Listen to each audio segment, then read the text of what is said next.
নমস্কার বন্ধুরা, ভুতুড়ে গল্পের বই চ্যানেলে তোমাদের আরও আরেকবার স্বাগতম। আজকে তোমাদের এমন একটা গল্প শোনাতে চলেছি যে গল্পটা পুরো শোনার পর তোমাদের মনে অনেক রকমের প্রশ্ন, কৌতূহল জেগে উঠবে। আর এই গল্পের মধ্যে এমন কিছু ঘটনা আছে যেগুলো শোনার পর যদি তোমরা ফিল করতে পারো তাহলে তোমাদের গুজবাম্পস আর কষ্ট দুটোই আসবে। তো চলো আজকের গল্প শুরু করা যাক।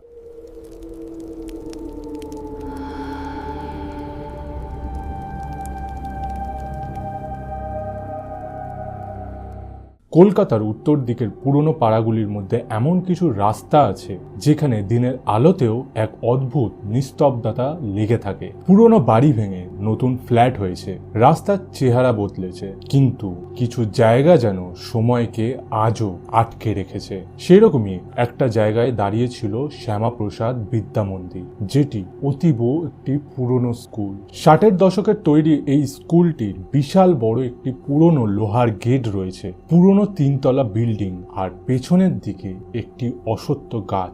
যেন সবকিছুতেই একটা পুরনো দিনের ছাপ ছিল। কিন্তু স্কুলটির মধ্যে সবচেয়ে রহস্যজনক একটি মাত্র জায়গা ছিল, যেটি ছিল 3 তলার একদম কোণে থাকা 312 নম্বর ঘর।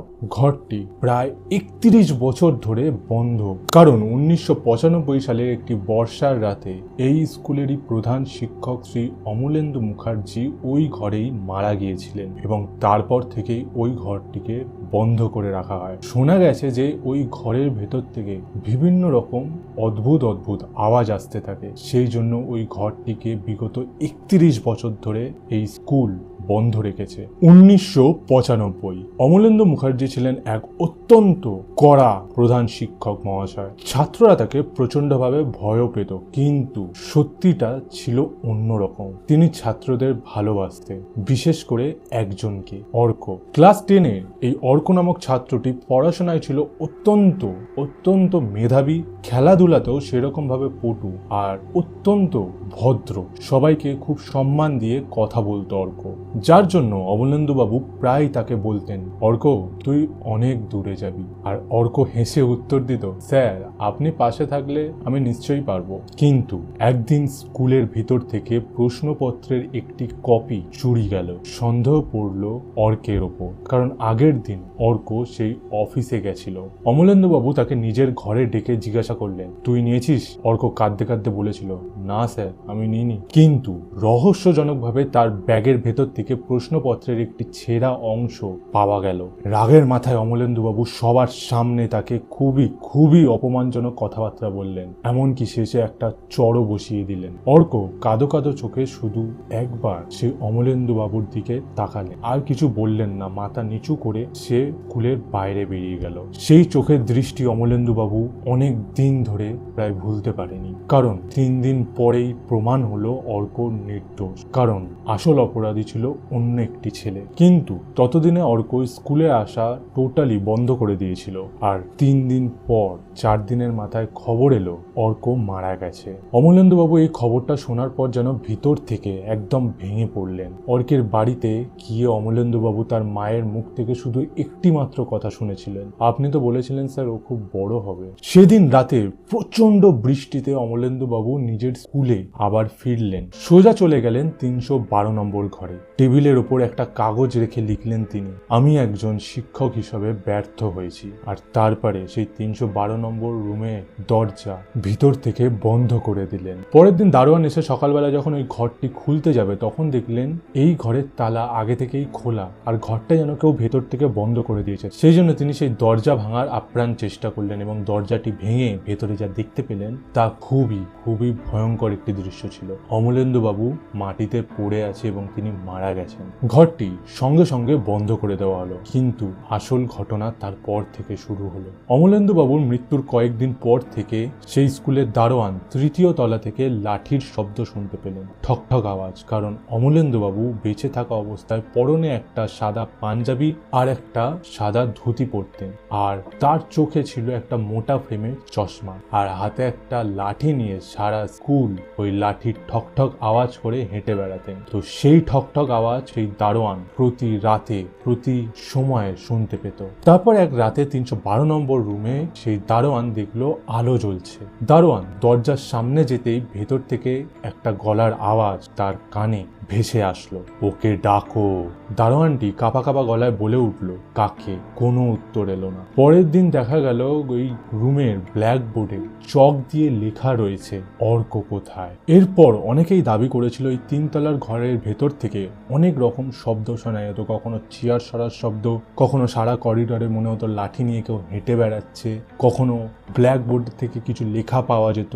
এমনকি অনেকে দাবি করেন যে সেই 3 তলার 312 নম্বর রুমের কাছে ছায়ামূর্তিকেও দেখেছে। এই ঘটনার কয়েকদিন পর একটা শিক্ষক প্রায় পাগলের মতন অবস্থা হয়ে গেল। সে দাবি করতে লাগলো সে অমলেন্দু বাবুকে নিজের চোখে সেই করিডোরের সামনে দাঁড়িয়ে থাকতে দেখেছেন, এবং তারপর থেকে সেই শিক্ষকের মানসিক অবস্থা খুবই বিগড়ে গেল এবং সে স্কুল ছেড়ে দিল। আর এই পুরো ঘটনাটাকে স্কুল চেপে রেখেছিল শুধুমাত্র তাদের সম্মান, তাদের পপুলারিটি বজায় রাখার জন্য।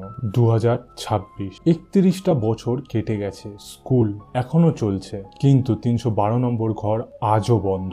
বর্তমানে 4 জন বন্ধু, রাহুল, সুজয়, রোহিত আর বিমল, এইসব গল্পকে শুধু গুজব বলে মনে করত। তাদের মনে হতো যে এসব গল্প শুধুমাত্র রটানো, হয়তো 312 নম্বর রুমে এমন কিছু রাখা আছে সেগুলো যদি আমাদের হাতে লেগে যায় বা সেগুলো প্রকাশ্যে এসে যায় তাহলে হয়তো স্কুলের ক্ষতি হতে পারে বা কোনো কিছু একটা লুকিয়ে রাখা। তারা কোনোদিনও এসব ভূত প্রেত বা এসবে বিশ্বাস করেনি, কারণ তারা খুবই অল্প বয়সী, তাদের মনে কৌতূহল বেশি। এরকম দিন কাটতে কাটতে একদিন রোহিত বলে উঠলো, আজ রাতে স্কুলে ঢুকবি? বিমল হেসে বলল, কেন রে ভাই? রোহিত তখন বলল, প্ল্যান চেট করব।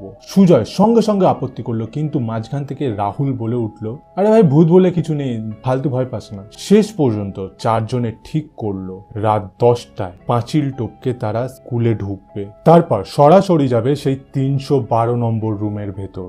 রাত তখন 10টা। 4 জনে স্কুলের পাঁচিল টপকে কোনো রকম ভাবে স্কুলের তালা খুলে সেই 3 তলা দিয়ে উঠে সেই 312 নম্বর রুমের কাছে পৌঁছালো। কিন্তু তারা 312 নম্বর রুমের কাছে গিয়ে অদ্ভুত একটা ব্যাপার দেখলো সেই রুমে বাইরে যে তালা ঝোলানো থাকে সেটি অনেক আগে থেকেই খোলা রয়েছে। তাদের কাছে এই ব্যাপারটা বড় অদ্ভুত লাগলো আর তাদের মনে কৌতূহল আরো বাড়িয়ে দিল। তারা সবাই মিলে সেই 312 নম্বর রুমের দরজা খুলে ভেতরে ঢুকলো। ঘরের ভেতরে প্রচন্ড ধুলো, ভাঙা বেঞ্চ আর একটি পুরনো কাঠের টেবিল রয়েছে, আর সেই টেবিলের ওপরে রয়েছে একটা পরিষ্কার চকের টুকরো, যেন মনে হচ্ছে কেউ কিছুক্ষণ আগে সেই চকটা রেখে চলে গেছে। কিন্তু সেই 4 জন বন্ধুর মনে ভয়ের থেকে কৌতূহলটা বেশি ছিল, সেই জন্য তারা আর বেশি সময় নষ্ট না করে নিজেদের ফোনের ফ্ল্যাশ লাইট অফ করলো আর একটি সামনে মোমবাতি জেলে প্ল্যান চেট করা শুরু করলো। তাদের মোমবাতির আলোতে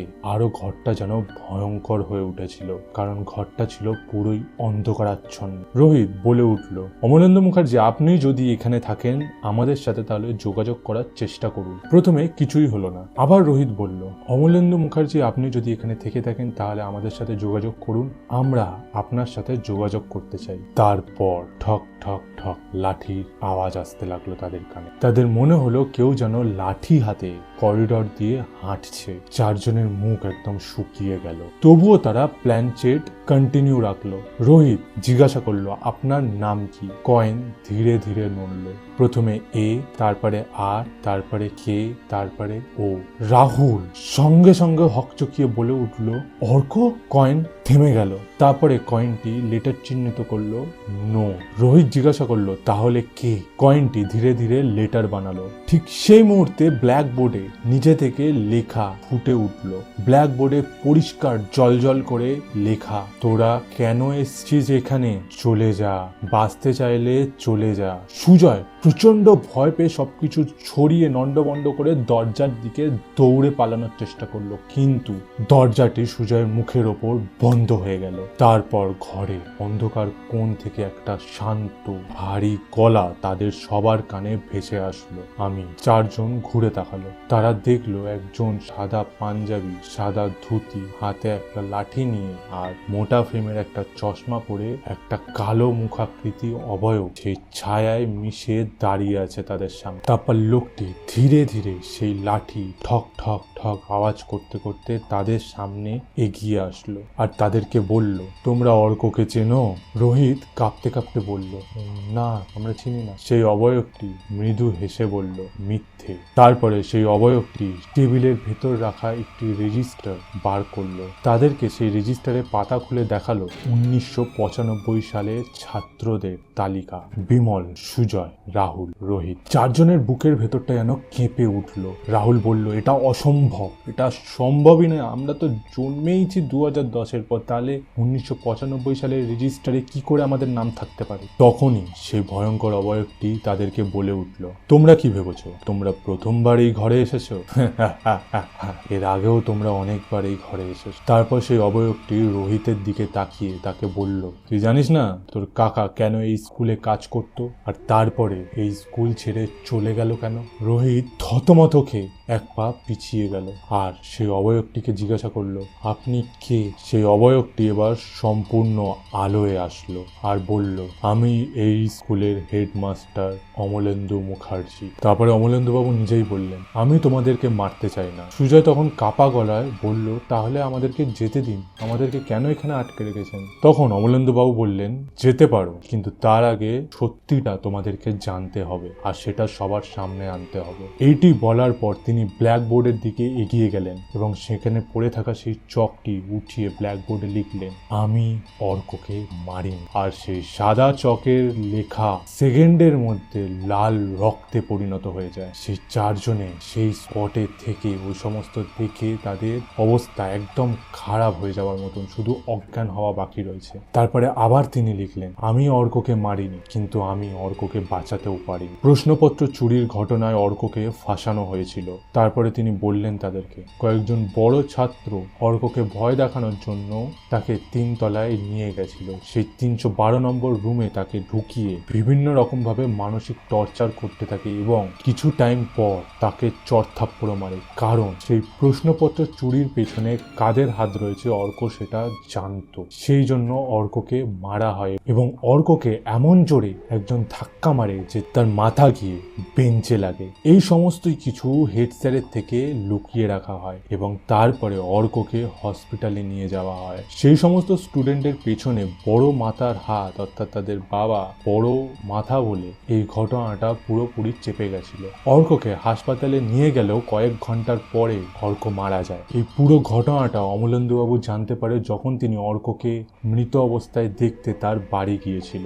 আর সেই অপরাধ বোধে তিনি সেই 312 নম্বর রুমে এসে নিজের প্রাণ ত্যাগ করেন, কিন্তু তার আত্মা মুক্তি পায়নি কোনোদিন, কারণ তার একটা কাজ বাকি ছিল, অর্কের মৃত্যু সবার সামনে প্রকাশ্যে আনা। রোহিত কাঁপতে কাঁপতে জিজ্ঞাসা করলো, কিন্তু আমাদের নাম 1995 সালের রেজিস্টারে কেন রয়েছে? অমলেন্দুবাবু শুধু বললেন, এই প্রশ্নের উত্তর তোমরাই খুঁজবে। তারপর দরজা ফট করে খুলে গেল। অমলেন্দুবাবু বললেন, যত তাড়াতাড়ি সম্ভব তোমরা এই স্কুল থেকে এখন বেরিয়ে যাও, আর 1 সেকেন্ডও এখানে থেকো না, নইলে তোমাদের মৃত্যু নিশ্চিত। এই কথা শোনার পর চারজনে তড়িহড়ি করে যত তাড়াতাড়ি সম্ভব স্কুল থেকে বেরিয়ে পাঁচিল টাচিল টপকে পড়ে গিয়ে হাত পা কেটে যেরকম ভাবে সেই স্কুল থেকে বেরোলো এবং প্রায় অনেকটা রাস্তা দৌড়ে দৌড়ে যাওয়ার পর তারপরে একবার পিছন ফিরে তাকালো, কিন্তু ততক্ষণে স্কুলের রাস্তা অনেকটাই পেরিয়ে এসেছিল। সেই জন্য তারা বলল, যে যার নিজের বাড়ি যা, কালকে সকালে স্কুলে আয়,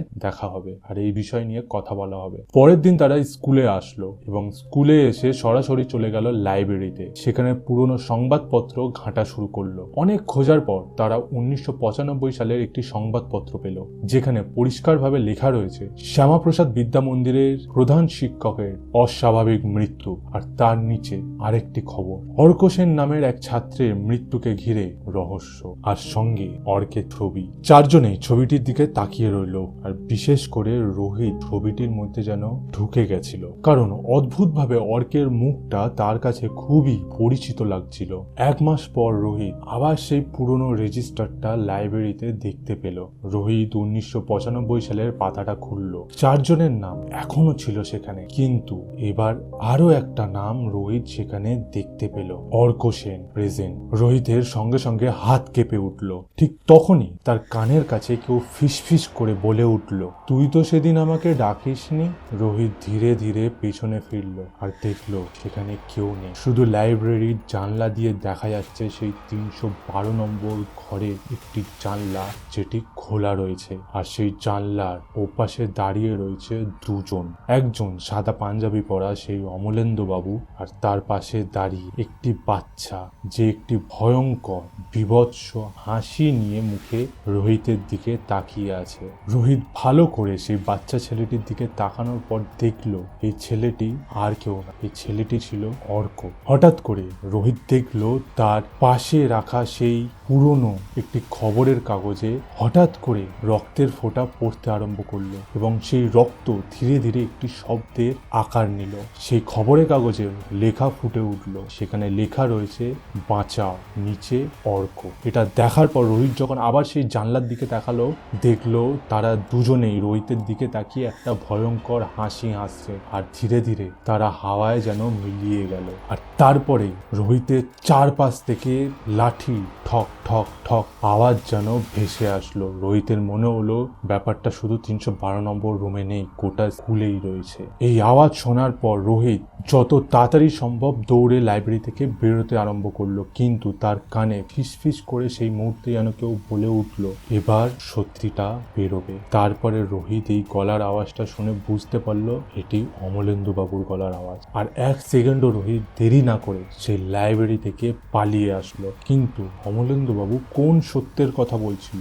কি এমন সত্য যার জন্য অমলেন্দু বাবু আজও মুক্তি পায়নি? আর কি এমন এখনো রয়েছে যার জন্য অর্ক ফিরে এসেছে? আর অথবা আগে থেকেই সেখানে রয়েছে, আর অথবা সেটি হয়তো অমলেন্দু বাবুও না, অর্কও না, হয়তো অন্য কেউও রয়েছে। কারণ 1995 সালে সেই স্কুলে 312 নম্বর রুমে আরো অনেক কিছু ঘটনা ঘটেছিল, যার জন্য অমলেন্দু বাবু সেই 312 নম্বর রুমটি বেছে নিয়েছিল নিজের আত্মবলিদান দেওয়ার জন্য। এতগুলো প্রশ্নের উত্তর তোমরা যদি জানতে চাও তাহলে এই গল্পের দ্বিতীয় পার্টের জন্য অপেক্ষা করো। খুব তাড়াতাড়ি দ্বিতীয় পার্ট এই চ্যানেলে আসছে, তাই চ্যানেলটিকে যত তাড়াতাড়ি সম্ভব সাবস্ক্রাইব করে নাও আর বেল আইকনটা প্রেস করে দাও, যাতে সঙ্গে সঙ্গে তোমাদের কাছে পরের ভিডিওর নোটিফিকেশন আসে আর তোমরা দ্বিতীয় পার্টে কি হলো দেখতে পারো। এবং আরেকটা কথা বলে দিই, এই গল্পটা শুধু দ্বিতীয় ভাগেও শেষ হচ্ছে না, এই গল্পে রয়েছে তৃতীয় ভাগও, অর্থাৎ পার্ট 3ও। কারণ এই গল্পের মধ্যে লুকিয়ে আছে অনেক এমন রহস্য আর এমন অনেক অনেক অতীত, যেগুলি জানতে গেলে তোমাদের এই গল্পের তৃতীয় পার্ট অবধি দেখতেই হবে। তো চলো আজকের মতন বিদায় নিচ্ছি, দেখা হবে পরের গল্পে। তোমরা সবাই ভালো থেকো, শুভরাত্রি।